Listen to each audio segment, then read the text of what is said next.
A nossa alma, ele morre junto quando o corpo morre. Então morre o corpo, alma e espírito. Quem crê desta forma é os adventistas e as testemunhas de Jeová, porque eles não creem que a alma e o espírito sobrevivem após a morte, ok? Mas nós, como os evangélicos, nós cremos sim que a alma e o espírito sobrevivem após a alma. Aí essa questão é, a alma é mortal ou a alma é imortal? Nós cremos que sim, que a alma é imortal. Imortal significa que não morre. A alma e o espírito da pessoa sobrevivem após a morte. Mas para os adventistas, para os testemunhas de Jeová, a alma é mortal. Quando o corpo morre, então morre o corpo, a alma e o espírito. Está aqui esse livro adventista, ok?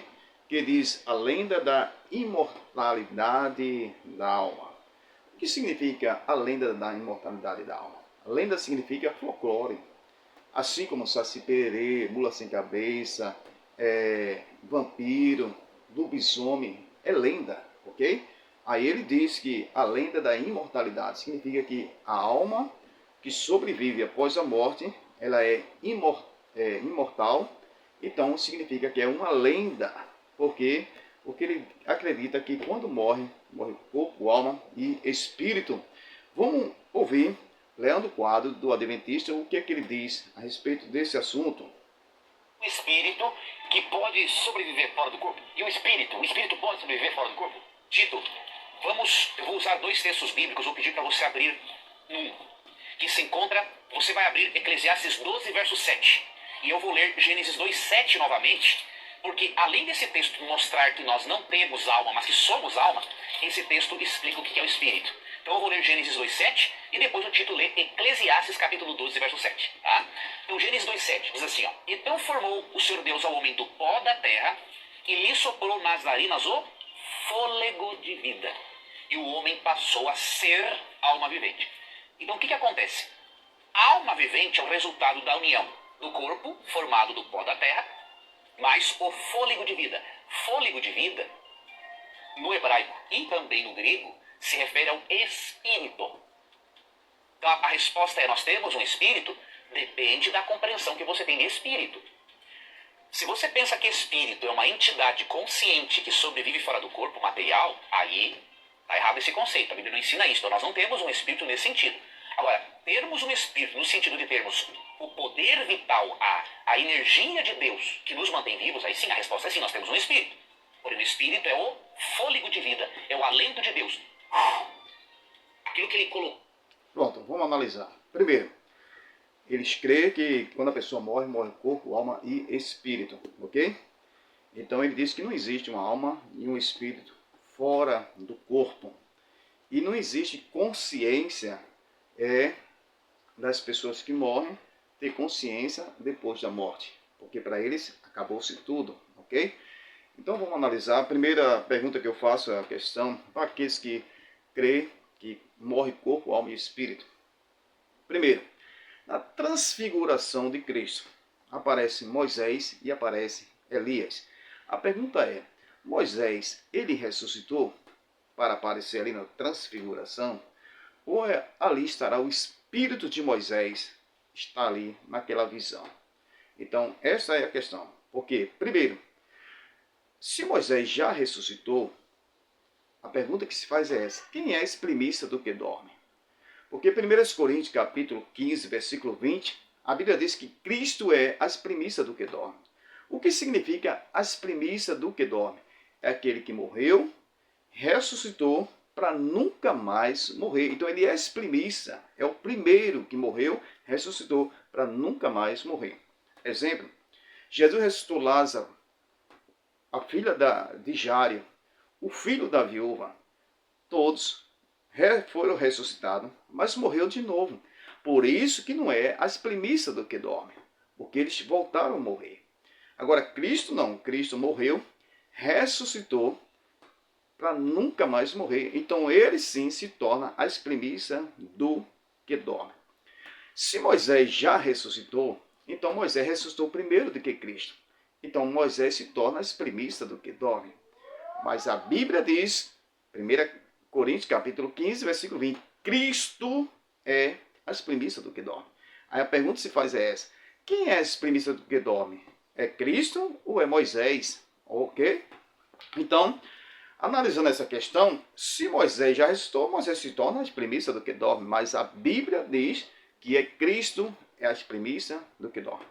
Segunda questão, se a pessoa quando morre corpo, alma e espírito, então vamos para Apocalipse capítulo 7, versículo 9 ao 14. Eis aí uma grande multidão, a qual ninguém poderia contar, de todas as nações, tribos, povos e línguas. Entendeu? Aí o versículo 13 diz assim: quem são esses? De onde vieram? O versículo 14 diz assim: estes que vieram da grande tribulação.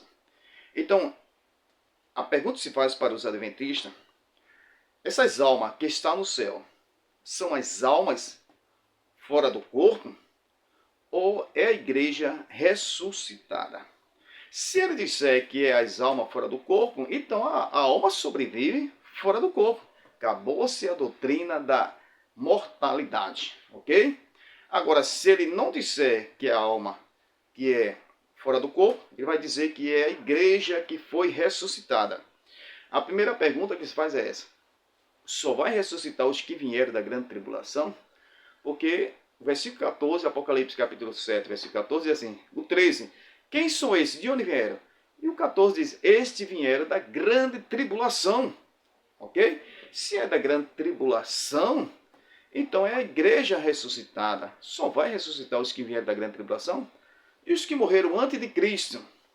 Ok? Os que morreram antes da grande tribulação.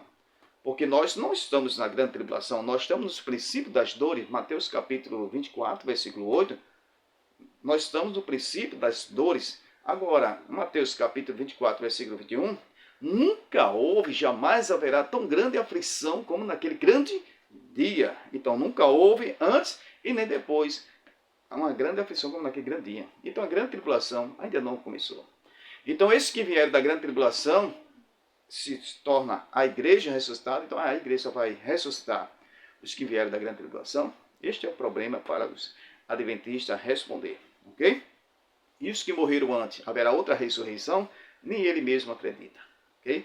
Agora, a Bíblia diz lá em Mateus capítulo 10, versículo 28, Jesus diz assim, não temeis o que mata o corpo, mas não pode matar a alma. Então, o que Jesus quer dizer?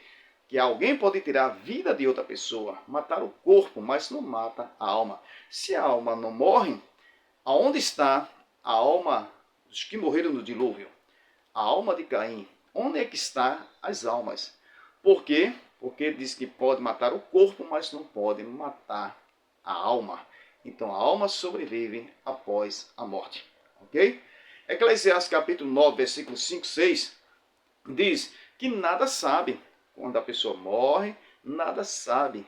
Ok? Não tem consciência, não tem lembrança, não tem ódio. É só você ler o versículo 6. Quando você lê o 5... aí você vai entender que quando a pessoa morre, nada sabe, não tem ódio, não tem vingança, não tem amor. Mas se você ler o versículo 6, o que se faz abaixo do sol. Então o que se faz abaixo do sol é aqui nessa terra. Ali, Salomão está falando, quando a pessoa morre, está ali no caixão. Então a expectativa daquela pessoa que está ali no caixão, ele não sabe mais de nada. Por quê? Porque abaixo do sol ele não tem participação mais em nada aqui nesta terra, ok? Agora vamos para a questão de se não tem consciência após a morte. Jesus, quando fala a respeito de o rico e o Lázaro, todos dois morreram. E Jesus fala que o rico se lembrou que na casa do pai, disse pai Abraão, na casa do meu pai, manda alguém dos mortos ir lá, na casa do meu pai tem 5 irmãos. Aí eu pergunto, se tem 5 irmãos, na casa do pai é aqui na terra. Então ele tem consciência ou não tem? Essa é a questão, porque aí Jesus dizer que não tem consciência, se o próprio Jesus estava falando a respeito que ele se lembrou que tinha 5 irmãos.